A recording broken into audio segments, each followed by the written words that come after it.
Her first great adventure ended over 10 years ago in Syberia 2. As the main protagonist of this legendary adventure game saga, Kate Walker is back on the road with a new quest to fulfill. Syberia 3 is taking shape and will be rendered fully in 3D for the first time, still fashioned by the pen and pencil of author Benoit Sokal and the development studios leading the project.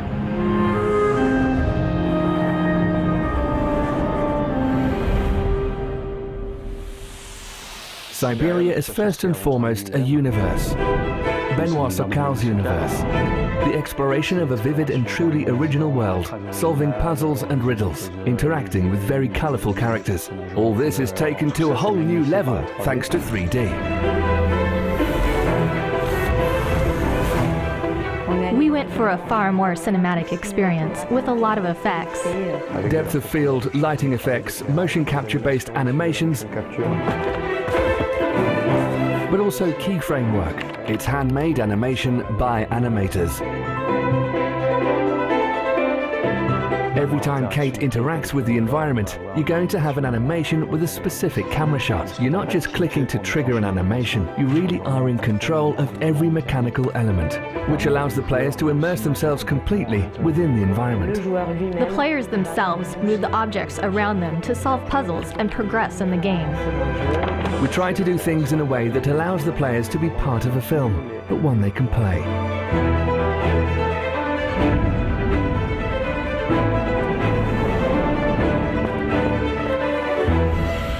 We'll be playing Kate Walker, of course, for those people who already played Syberia 1 and 2. She'll be heading off on a new adventure, encountering new people and beautiful landscapes set in brand new regions. Miss Walker is very lively. We'll be meeting a whole new flock of characters, very much in the Syberia style. Characters that are always striking with very strong personalities, from an old alcoholic sailor to a lunatic old lad in an asylum.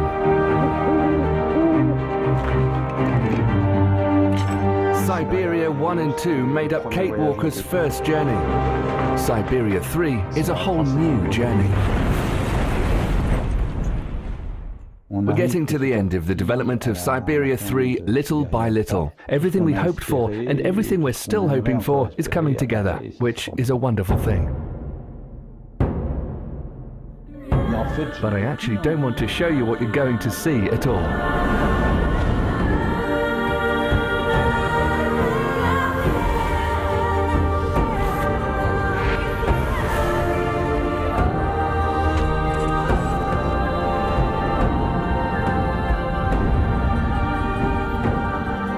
My head.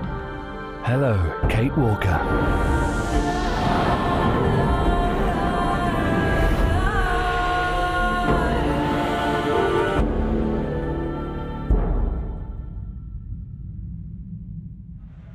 Welcome back, friends, to E3 on Twitch, powered by T-Mobile. I'm Anna Prosser-Robinson, and I am here to talk to you about Syberia 3. And we have an illustrious guest here, of course, also Ezekiel the Third. Hello. The illustrious Ezekiel. And could you introduce yourself and tell the people at home what you do? Hello, I'm Cyril. I come from Microid, from France, with my very bad accent, you will see.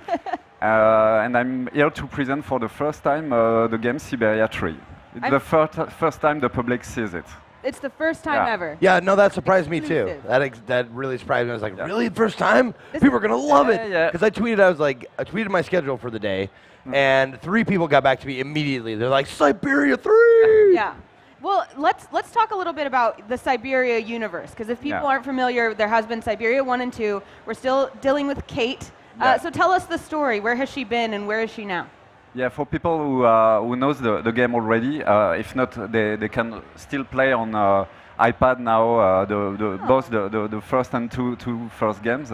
Now the game at Syberia 3 begins about 1 month after the end of Syberia 2. Syberia 2 was the main first adventure of Kate, and it's now finished. It's a completely new story. People who didn't play the game before will be able to enter the Syberia universe. At the end of Syberia 2, Kate have been left almost dead in the middle of nowhere, but by luck, there were the Yukol people caravan of nomad people who caught her, brought her to the hospital and in the town of Valsemborg, and it's where we are going to meet her again at the beginning of the game. What is important to say is that the game is still work in progress. The voices are not the final one. I'll say it in French because the voices are in French. Les voix ne sont pas définitives. Voilà. Voilà. Because if not, they are going to be very upset by this. I know that you had the artist being like, I don't want you to see this. Yeah. Of course, for him, it's too early, of course. Even when the game will be finished, he would want the game to be even better. It's why he says that. Absolutely. Well, yeah, imagine chipping away at Michelangelo's David, and he's like, don't look at it yet, I'm not done with it. You know how are the developers. Yeah. Well, and I know that people are very hungry for this chapter because I think it's been quite a while since we've seen it's more than 10 years. A lot of people are asking for the game for a long time, so we have a big pressure, of course. Well, and we get to see actual gameplay, right? I will play at start of the game to explain a little bit of new features in the game. Great. The game that is now fully in 3D. Before it was a 3D render, right. So we have effects that wasn't possible before, of course. Very cool. Oh, okay, I see what you're saying. The screen, even the title screen is beautiful. It kind of sets the stage there. And for people, again, who aren't familiar with what type of game Syberia is, you would call this like a adventure puzzle? Adventure puzzle game, with a strong focus on the story, on the dialogues, on the characters, of course, with unique art style. Yeah. And it's a whole like universe of like that of his creation. Yeah, it's the creation of Benoît Socal, right? But also a team of dedicated people like. No, we can't do him by himself. Of course. Lucas Lagravette, Romuald Le Trotteur, a lot of French guys working hard for more than 2 years now to get it done. Excellent. So at the beginning, we wake near this little guy who is called Kirk. It's a 14-year-old guy who is the guide of the Yukol people. But as you see, he's in a pretty bad shape. Yeah, it looks like it. So he's stuck in the hospital, and the Yukol people won't be able to continue their travel as they are nomads without him. Okay. So he plays an important role for the tribe. Very important role for the tribe and the game.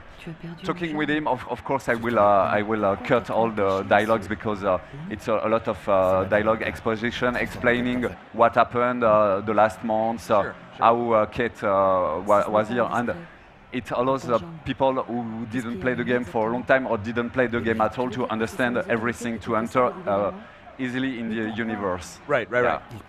All the first part is done to make the people understand how you play and what is the background. And this is a game that's been 10 years in the making. People have been wanting this for a long time. 10 years because it was in standby for a long time, but sure. But it's been that long since the last game. Right? Okay. Definitely. Now we can see that I have direct control on Kate Walker with the pad, but with the mouse the control would be different. It has been done to be played both with the pad or with the mouse. Okay, so you can do either. Now, as it is full 3D, I can, with the head of Kate Walker, control a little bit more of the camera than before, of course, and see special details in the background and stuff like that. But for now, I'm going to have to exit this room. For this, I'm sorry. I wish I had more to say, but I'm actually enjoying watching. I'm totally just enthralled. Yeah. And a lot was said about kind of creating this world, and even just kind of looking around this room is something that's very satisfying. The detail and the amount of kind of wear and tear on this room tells you a lot about where you are in the story. And it's not finished. Right. And I saw the game described once as realistic surrealism. So what does that mean? Okay. Have you ever heard it? Yeah, people yeah. describe it that way? It may be me who wrote that. Oh yeah, good. I thought. He perked up like, that's fine. It comes from, of course, Benoît Soukal, who is the creator.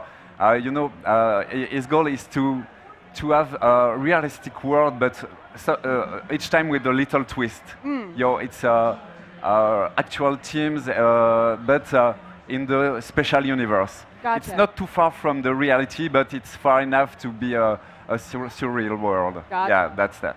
I will show you a little puzzle here. Okay. Push the red button, right? We all know what to do there. Well, not necessarily, because on the side there were instructions. Oh. Yeah, you had I would've just pushed to it, see that's the no problem. instruction. I'm going to go, of course, to the right object to do Don't it. hurt him. No. Don't hurt that guy. It's not enough. Yeah. So He's hurt enough. Is that what? I took the knife, and as you see, I have direct control in the close-up. There are a lot of close-up like that. With the trigger, I up the menu and use the object. And what is very important, I want to show, is that when you are on the objects you need to use, and it's the same in the whole game, you will use it by yourself. Yeah, you have to do that.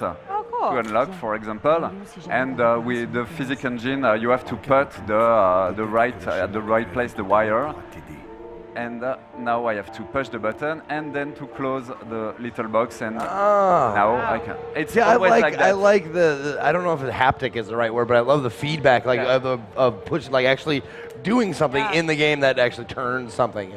I saw also, I think it said in the video something about how in every, where you might be used to seeing a cutscene of like, oh, I figured out I use this knife and then it'll just do it for me. I actually am the one doing each thing, moving each object. That's the idea. The idea is to have more immersion. The idea was to have more work on of course, the 3D camera now. We have people in the team who only work placing the camera and doing the traveling and stuff like that to make the game more fluid, more cinematic. What's that thing around her neck? Oh, it's a very important thing. Yeah, even if you didn't play the first two games, you notice that. On the neck there is the art of Oscar. Oscar is people who played the first two games knows that Oscar is a very important character that is an automaton. And very evoluted automaton. Does he have AI? He's like almost a real human. Oh my God, that's awesome. And I'll have to spoil a little bit, I'm sorry, but at the end of Syberia 2, he was destroyed. And, no, don't say that! I'm sorry, but... 10-year spoiler alert. Yeah. Right? And Kate kept his art. That's his art. Oh, that's... The feels. Oh my goodness. Well, we only have, I think, like 2 minutes left. Okay, so let's be sure to get through. I will continue on this gameplay then. Curious to see what will happen. There is a lot more, of course. We are showing to the press now for 3 days, but I will have to stop. Here we are meeting with the psychiatrist. It's a word I hate in English. Psychiatrist, yes. Psychiatrist. And as you see, he looks like a very nice guy. Very warm and welcoming. In the game, when people looks like bad guys, they generally are bad guys. Good. I like to know who I'm dealing with here. And for now, he's going to put the little Kate in a lie detector. Sit in this chair. A lie detector. A lie detector. It's a good start. Yeah. As you see, there are a lot of work on the camera placement and the cinematic aspect of the game. It was very important to make the game go another step on this side. You know who he reminds me of? He reminds me of, do you remember Evil Spock? Spock, yeah, definitely. Yeah, and he had the goatee. Kind of reminds me of Evil Spock. A little bit Rasputin too. Yeah. There you go. Yeah, sure, you bet. So with him, there will be a long dialogue explaining what happened before to Kate. The player can, of course, lie or tell the truth, but because you know everything with this little machine.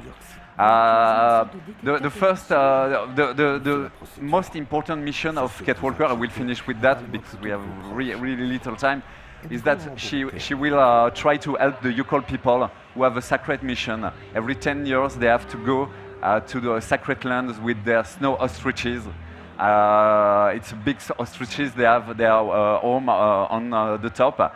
And because of man's work, because of catastrophes, the way to this sacred stuff is now very hard to reach. So Kate, with her brain, of course, not her muscle, will help them to reach this final goal. Very cool. No, for people who are into fantasy and stuff like the Dark Crystal and stuff like that. Maybe, yeah, like, of course, yeah. Like you were talking about the ostrich. I saw like some like that kind of stuff. I remember that. Yeah. I love new and funky looking creatures like put into a new universe. It's great. They were called snow ostrich. Is that what you said? Snow ostriches. It's Snow very hard to ostriches. say. I like it. Psychiatrist. Psychiatrist. Snow ostrich psychiatrist. I'm just Say that 3 times fast. Well, I think the game is coming out in December. Yeah, December 1st. It Very will be on PS4, Xbox One, PC, and Mac. Oh, nice. Yeah. Getting all across the board. And I'm getting Syberia 1 and 2 on my iPad for the plane ride home. Yeah, I'm thinking I might do the same thing. And that's available now, right?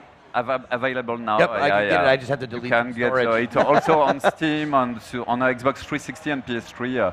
And Cool. the game exists also on this platform. Great, awesome. Where can people stay in touch with the game as it develops or stay in touch with you? Oh, the best way is to go on the Facebook page. It's Syberia.series. And all the important infos are put there. And of course, if I do well my job, all the media in the world will speak about it. Syberia.series? Yeah. Cool. Awesome. Well, I, for one, am completely enthralled. Thank you for sharing the beginning of this story with us. I very much appreciate it. Guys, do check out Syberia 1 and 2. Get prepped to play Syberia 3 in December. And don't go anywhere because we have more coming at you from E3 on Twitch.